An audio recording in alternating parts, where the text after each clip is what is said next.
voltage and current are related to each other, and the relationship for many materials is given by Ohm's law. So Ohm's law is this, V equals IR.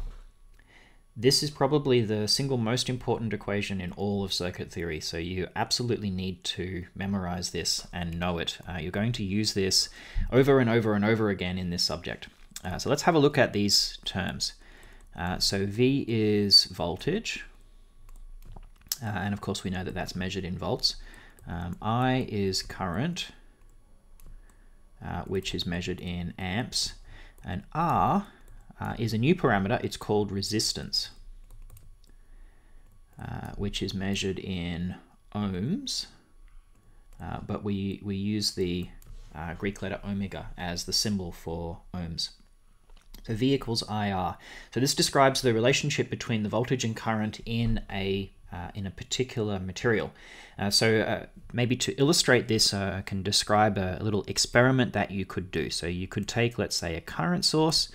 You have some kind of black box circuit object that we would like to characterize, and I will measure what is the voltage across this component.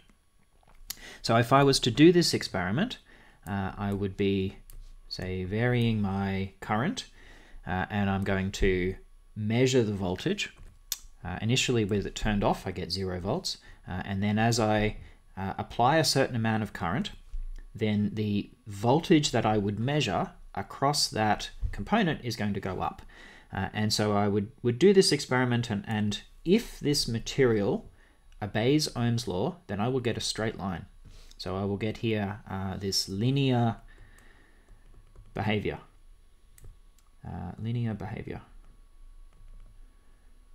If this material is ohmic. And the slope here will be the resistance. So the slope of this line, which would be kind of change in voltage over change in current, right, sort of rise over run, would be the resistance that I would measure. And so this is true for many, many, many different materials. There are some quite interesting materials for which this is not true, but for many, many very important materials, we have this linear relationship between voltage and current, and that relationship is Ohm's law, V equals IR. So it means if I know two of these parameters, if I know, for instance, voltage and resistance, I can calculate current and so on, basically using that algebraic expression. So V equals IR, this here is the formula. This is really, really, really important, and you absolutely need to know this one. You're going to use it all the time. Now, with regard to the passive sign convention, we have a couple of ways that this can actually be drawn. So let's say I have a circuit element, and I have a voltage, let's call it V, and I have a current I. Then I have here current entering the positive terminal, so I should use V equals positive IR, V equals IR. But if the circuit diagram has been drawn in such a way, let's say the voltage was defined this way around, and the current was the same. Here I have the current entering the negative terminal, and so in order for everything to be consistent, I would actually need to use a negative value here.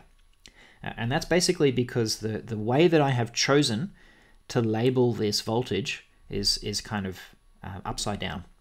So that's just a choice of coordinate system. It has no physical meaning. It's just what I've chosen as the engineer who's labeled this circuit. So if I label it this way, then I should use a minus sign to make sure that everything works out correctly. If I do it incorrectly, then I run the risk that I end up with, say, negative resistances or something like that, which doesn't make sense. So resistances are always positive values. I should point that out to you. Resistance is always a positive value. If you had a negative resistance, you would have something that is kind of generating power or injecting power. But for passive circuit elements with no independent source of energy, you will always have that resistance is positive. Now there's two ways around that this can be defined. So we have resistance and we also have conductance. So conductance is the reciprocal of resistance. So sometimes you'll see people talking about conductance. We usually use the letter G, and it's just 1 over R. So we just flip that around. So conductance is measured in Siemens. We use the letter S for Siemens. Conductance is measured in Siemens.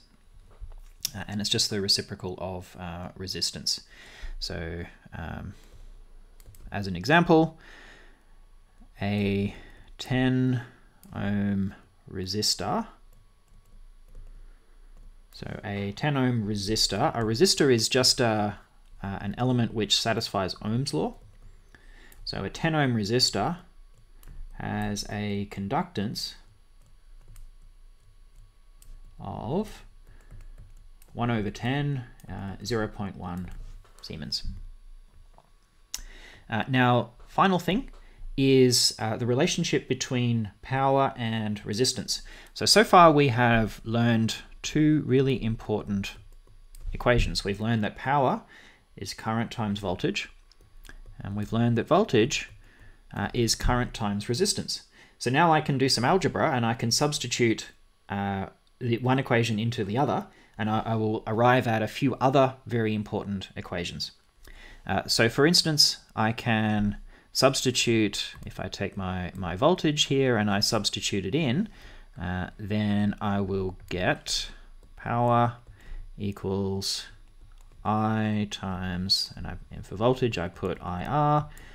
Let's clean that up. That is I squared R. So this means if I know the current and the resistance, then I can calculate the power directly as I squared R. I can also do a little bit of algebra on Ohm's law, and I can say that current is voltage divided by resistance, and then I can substitute that one in, and I will get P equals V over R times V, which is V squared over R, if I tidy that up. So again, these are quite important, but you don't really need to memorize them outright, because if you remember the kind of fundamental equations, which are these ones here, then it's like, you know, a few seconds of algebra in order to get to the other relationships. So you should focus on memorizing the top two equations, and then just recognize that you can do some really, really simple rearrangement in order to arrive at P equals I squared R and P equals V squared over R if you should need those for a particular circuit problem.